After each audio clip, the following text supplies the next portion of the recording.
பல தடைகளை தாண்டி வந்திருக்கிறோம். நம்முடைய எதிரிகள் ஒன்றை புரிந்து கொள்ளவில்லை.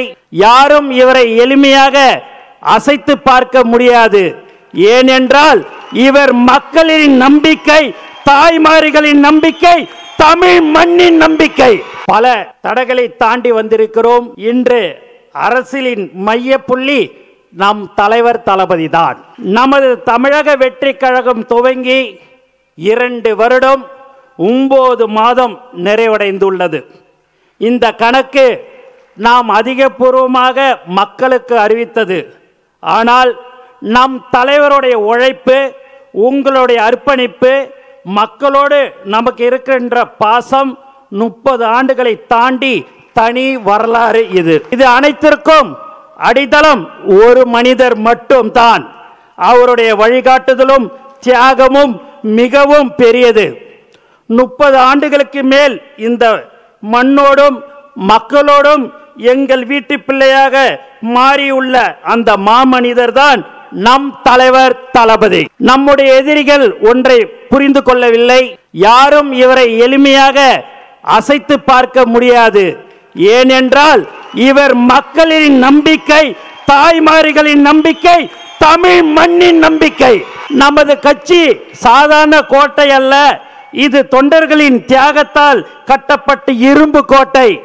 இனி நம் வேலை எதிரிகளை தோலுரித்து காட்டுவதுதான். தலைவர் கை காட்டும் திசையில் பல மடங்கு பலத்துடன், புதிய வேகத்துடன் நாம் செயல்பட போகிறோம்.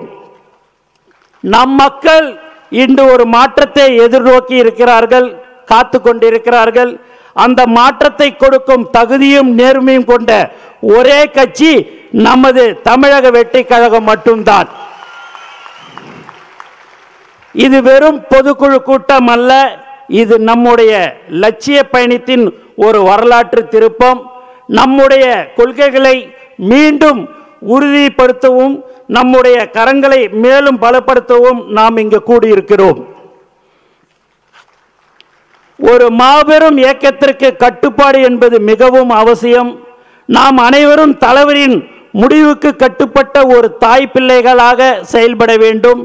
நாம் பல தடைகளை தாண்டி வந்திருக்கிறோம். நம்முடைய எதிரிகள் ஒன்றை புரிந்து கொள்ளவில்லை.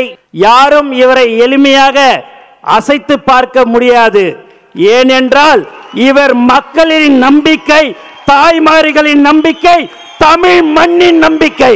பல தடைகளை தாண்டி வந்திருக்கிறோம். இன்று அரசியலின் மைய புள்ளி நம் தலைவர் தளபதி தான்.